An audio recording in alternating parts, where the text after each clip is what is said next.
चलिए जी, पाकिस्तान की जीत के बावजूद भी हार हुई है क्योंकि सेमीफाइनल की जो रेस थी उससे बाहर हो चुका है पाकिस्तान। लेकिन सलमान अली आगा, दी कैप्टन, दी बैटर, ना कप्तानी कर पाए ना रन्स बना पाए।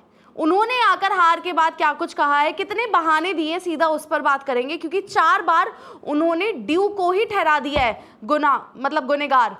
क्योंकि उन्होंने कहा जी टॉस पर हम थे, जैसी टॉस हारे पता चल गया था ड्यू थी जी, बैटिंग कर रहे थे ड्यू थी जी, वहाँ पर उधर बॉलिंग कर रहे थे ड्यू थी। मतलब हर चीज़ में उन्होंने ड्यू को जिस तरह से ठहराया है कि जी सारी गलती वहाँ पर ड्यू की ही थी।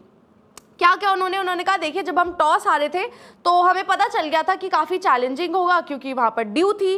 Then it was a very good pitch, हमारी बहुत अच्छी पिच थी। Restricting them 148 is going to be challenging. Wicket अच्छा था तो हमें लगा कि चैलेंजिंग होगा उनको 148 पर रिस्ट्रिक्ट करना, बट हमने कोशिश की और हम कर नहीं पाए। बट 148 पर रिस्ट्रिक्ट करना बहुत बड़ा हमारे लिए चैलेंज था।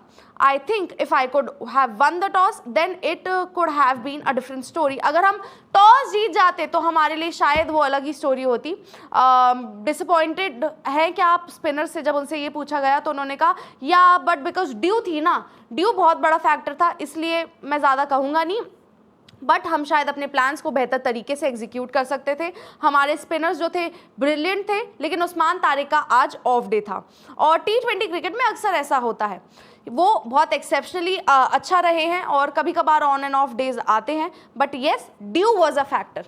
4 बार मैंने आपको बता दिया ड्यू किस तरीके से उन्होंने हर बार कहा है और उसी को दोषी ठहराया है। उन्होंने कहा देखिए जिस तरह से हमारी बैटिंग इस टूर्नामेंट रही है, वहाँ पर साहिबजादा फरहान तो ज़बरदस्त थे लेकिन बाकी किसी ने कुछ खास करा नहीं। लेकिन उस पीरियड में मैं आपको बताऊँ, if anybody would have helped him bit more, could have been a different story। अगर किसी ने साहिबजादा फरहान की तरह बैटिंग की होती शायद स्टोरी वहाँ पर डिफरेंट होती। बट येस, बैटिंग हमारा कंसर्न रही through out the tournament, specially middle order में जिस तरह से दिक्कतें रही हैं वो अब काफ़ी वक्त हो चुका है, काफ़ी अरसा हो चुका है मिडल ऑर्डर में दिक्कत का, और इसीलिए हमें बैठकर इस पर बात करनी होगी और इस पर देखना भी हमें होगा।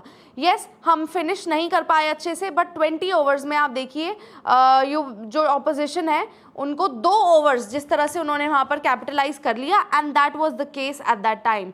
वी बैटेड रियली वेल, हमने 18 ओवर तक बहुत अच्छी बैटिंग की, लेकिन उन 2 ओवर्स में जो ऑपोजिशन ने आकर कंट्रोल बनाया, शायद हम 10-15 रन 30 रन और बनाते तो शायद स्टोरी अलग होती। But yes, I am always going to say with this due, इस ड्यू के साथ 148 और 160 जो है डिफेंड करना बहुत ज़्यादा चैलेंजिंग होता। तो अब आप समझ गए होंगे कि पाकिस्तान की हार का जिम्मेदार ड्यू है।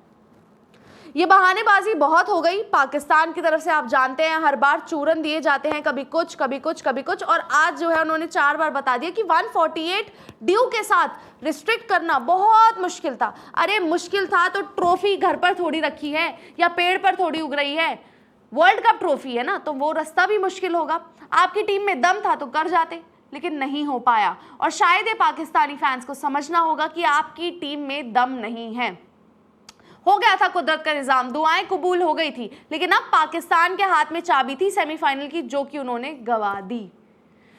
खैर, यही तो सलमान आगा ने उन्होंने आकर जिस तरह से बातें कही और बहानेबाजी जो की है, उससे आप कितना सहमत है हमें कमेंट सेक्शन में बताएं। आपको क्या लगता है पाकिस्तान का इस टूर्नामेंट में ये जो हाल था किस वजह से था, क्या कमियां रही, वो भी कमेंट सेक्शन में बताएं। इस वीडियो को लाइक करें, शेयर करें और स्पोर्ट्स तक को सब्सक्राइब जरूर करें।